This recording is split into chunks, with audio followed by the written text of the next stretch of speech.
Dear students, मैं doctor Alka Pareek, associate professor home science, government girls college Sikandra Dausa. अभी तक हम नॉर्मल न्यूट्रिशन के बारे में पढ़ रहे थे और आज से हम स्टार्ट करेंगे थेराप्यूटिक न्यूट्रिशन। थेराप्यूटिक न्यूट्रिशन को या थेराप्यूटिक डाइट्स को हम हिंदी में उपचारात्मक पोषण कहते हैं। रोगावस्था में जब व्यक्ति विभिन्न रोगों से ग्रस्त रहता है, जैसे बुखार, अतिसार, अपच, कब्ज, यकृत के रोग, हृदय रोग, मधुमेह, वृक्क के रोग आदि, तो रोग से शीघ्र विमुक्ति पाने के लिए दवा के साथ साथ आहार का भी उपयोग किया जाता है।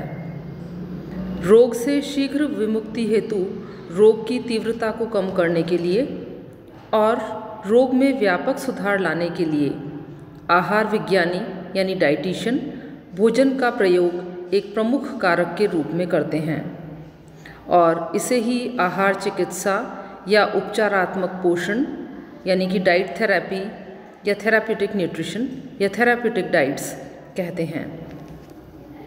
जैसे कि अगर हम इसे इस तरह से समझें कि जब भी हम रोगी होते हैं तो हम दवाइयाँ लेते हैं जो कि केमिकल्स हैं, उनके द्वारा जब हम ट्रीटमेंट करते हैं तो इसे कीमोथेरेपी कहते हैं।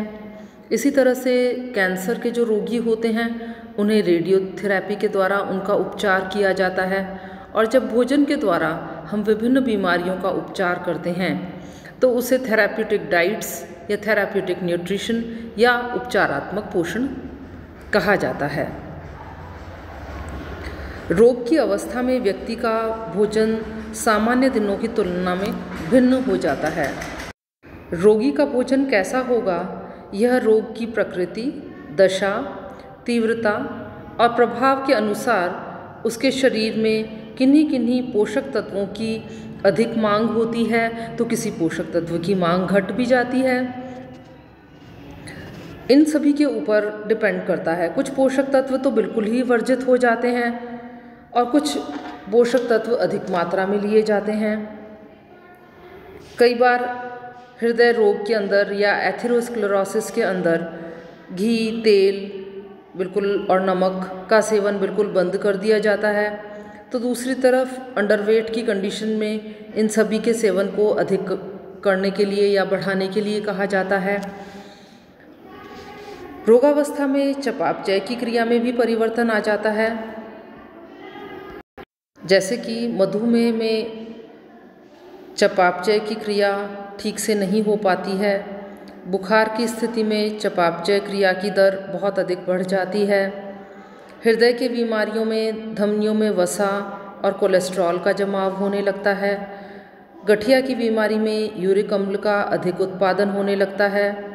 पीलिया में यकृत के द्वारा विषाक्त पदार्थों का निष्कासन या डिटॉक्सिफिकेशन नहीं हो पाता है। तो इन सभी के कारण, क्योंकि विभिन्न रोगों की अलग अलग प्रकृति होती है और वो अलग अलग उनके कारण होते हैं, और इसीलिए उपचारात्मक पोषण जब हम पढ़ते हैं तो हम इस चीज़ का ध्यान रखते हैं कि रोग की दशा के अनुसार ही न्यूट्रिएंट्स को हम कम या अधिक इसमें करते हैं। थेराप्यूटिक डाइट से पहले ये जान लेना जरूरी है कि व्हाट इज़ डाइट। डाइट या भोजन किसे कहते हैं? Diet is the sum of food consumed by a person और अदर ऑर्गेनिज्म। किसी एक व्यक्ति के द्वारा खाया गया भोजन ही एक डाइट कहलाता है। तो फिर डाइट थेरेपी किसे कहते हैं?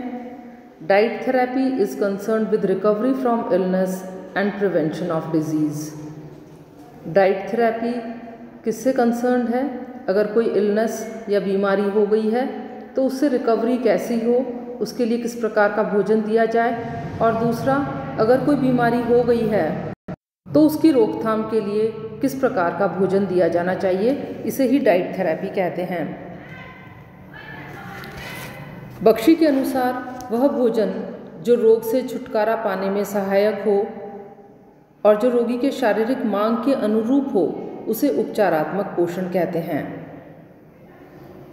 उपचारात्मक पोषण विज्ञान और कला का सम्मिलित रूप है, जिससे व्यक्ति के विभिन्न आर्थिक स्तर, रोग की स्थिति, शारीरिक मांग और लक्षण के आधार पर पोषण और व्यवस्था संबंधी सिद्धांतों को ध्यान में रखते हुए भोजन दिया जाता है। रोगावस्था में जब आहार के द्वारा उपचार होने से व्यक्ति रोग से शीघ्र मुक्ति पाता है या रोग पर अपेक्षित सुधार और नियंत्रण होता है, तब आहार शास्त्र या डाइटेटिक्स को उपचारात्मक शास्त्र या डाइट थेरेपी और इस विज्ञान को उपचारात्मक पोषण या थेराप्यूटिक न्यूट्रिशन कहते हैं। इसका मतलब क्या हुआ कि डाइट थेरेपी किससे कंसर्न्ड है कि हम किस प्रकार से किसी बीमारी अगर किसी को है तो उसको किस प्रकार से भोजन के द्वारा उसकी थेरेपी हम कर सकते हैं, किस तरह से डाइट के द्वारा हम किसी व्यक्ति को ठीक कर सकते हैं। और ये जो डाइट है ये व्यक्ति के आर्थिक स्तर के अनुसार होनी चाहिए। जैसे कुछ लोगों के पास में काफ़ी रुपया होता है, वो डाइट के ऊपर any amount of money they can spend on diet, लेकिन कुछ लोग निम्न आर्थिक स्तर के होते हैं, वो महंगे भोजन नहीं ले सकते, तो हमें उन्हें बताना पड़ेगा कि कौन से सस्ते भोज्य पदार्थ हैं जिनसे उन्हें अधिक से अधिक पोषण मिल सकता है। उसके बाद रोग की स्थिति, जैसे कि जब तीव्र स्थिति होती है, व्यक्ति मुंह से भोजन नहीं ले पाता है, तो उसे नलिका के द्वारा भोजन दिया जाता है, ट्यूब फीडिंग कराई जाती है। उसके बाद शारीरिक मांग, जैसे डायबिटीज़ अगर किसी को है तो एक तो हो सकता है कि कोई बहुत मोटा व्यक्ति हो जिसे कि डायबिटीज़ हो, तो उसके लिए कार्बोहाइड्रेट्स के अलावा फैट्स और कैलोरी की उसे कम आवश्यकता होगी, तो इस तरह से डाइट दी जाएगी कि उसकी डाइट में कैलोरीज कम हो। लेकिन अगर एक कमज़ोर व्यक्ति अगर डायबिटीज़ से सफ़र कर रहा है तो उसे इस तरह से डाइट दी जाएगी कि उसकी कैलोरी की आवश्यकता भी ठीक हो, उसके अंडरवेट की प्रॉब्लम को ठीक किया जा सके। उपचारात्मक पोषण साइंस और आर्ट्स दोनों का कॉम्बिनेशन है। आर्ट्स के अंदर किस तरह से भोजन को आकर्षक बनाना और साइंस के अंदर किस तरह से पोषक तत्वों को कैलकुलेट करके उनकी गणना करके रोगी के अनुरूप देना। तो इन सभी बातों का डाइट थेरेपी के अंदर ध्यान रखा जाता है। अब हम पढ़ेंगे ऑब्जेक्टिव्स ऑफ डाइट थेरेपी, उपचारात्मक पोषण के उद्देश्य। To maintain good nutritional status, अच्छा पोषण स्तर बनाए रखना, उत्तम पोषण स्तर को बनाए रखना, ये मेन ऑब्जेक्टिव या मेन उद्देश्य होता है डाइट थेरेपी का।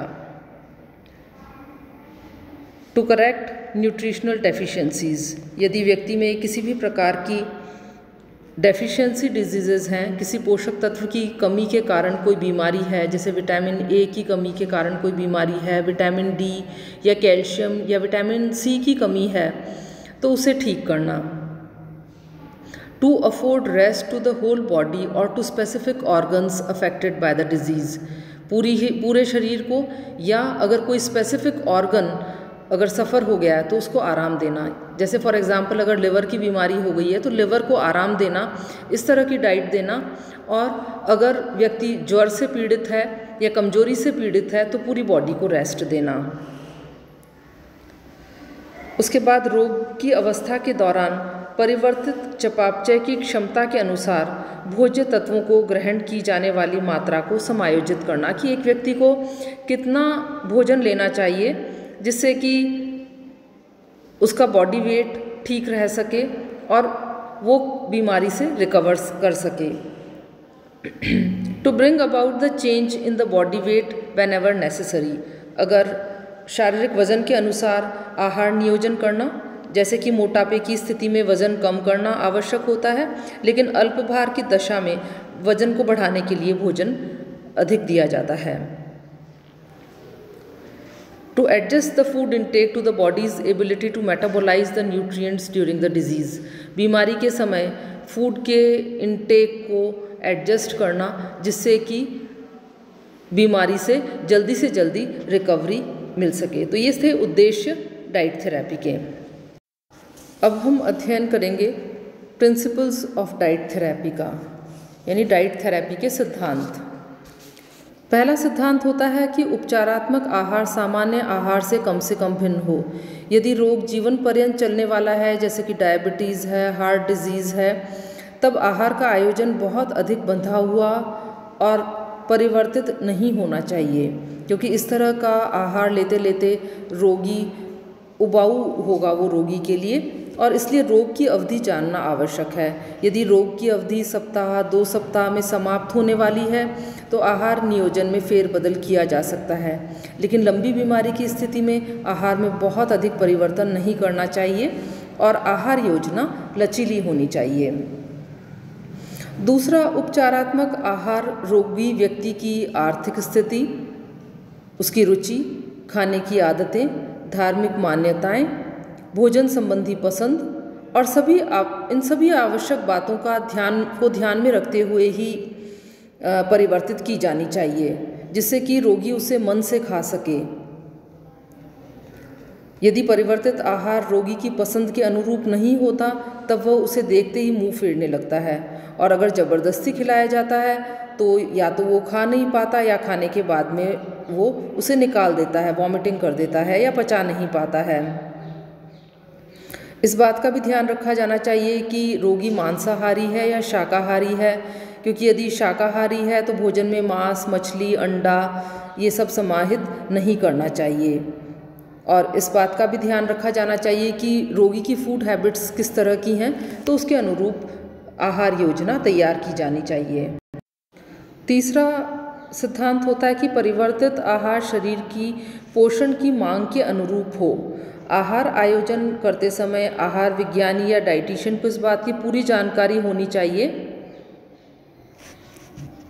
कि व्यक्ति किस रोग से पीड़ित है और रोग पर नियंत्रण और विमुक्ति के लिए किन किन पोषक तत्वों की अधिक आवश्यकता होती है और किन पोषक तत्वों की कम। रोगी व्यक्ति को शरीर के पोषण हेतु सभी पौष्टिक तत्व पर्याप्त मात्रा में मिलने चाहिए, अन्यथा वह एक रोग से विमुक्त तो नहीं हो सकेगा बल्कि दूसरे पोषण न्यूनता जनित रोग का शिकार हो जाएगा। इसलिए परिवर्तित आहार रोगी के शरीर की मांग के अनुरूप होना चाहिए। और चौथा, रोगी को पोषण आहार के संबंध में जानकारी देना। रोग की स्थिति में भोजन के प्रति अरुचि और घृणा होना आम बात है। अधिकांश रोग की दशा में व्यक्ति को खुलकर भूख नहीं लगती, कभी कभी उसे भोजन से ही घृणा होने लगती है और वो भोजन ग्रहण करने से करने लगता है। ऐसी परिस्थिति में उसे शिक्षित किया जाना चाहिए कि परिवर्तित आहार के सेवन से वह शीघ्र ही रोग से विमुक्त हो जाएगा। उसे रोग के बारे में भी बताया जाना चाहिए और स्वस्थ होने पर विभिन्न तरह के वह व्यंजन खा सकेगा, ये चीज़ उसे समझाई जानी चाहिए। जब उसे भोजन का महत्व समझ में आ जाएगा तब वह परिवर्तित आहार को मन से ग्रहण कर सकेगा और उसे डाइजेस्ट भी कर पाएगा। तो ये थे आहार विज्ञान के उद्देश्य और सिद्धांत। आज के लिए इतना ही। Thank you.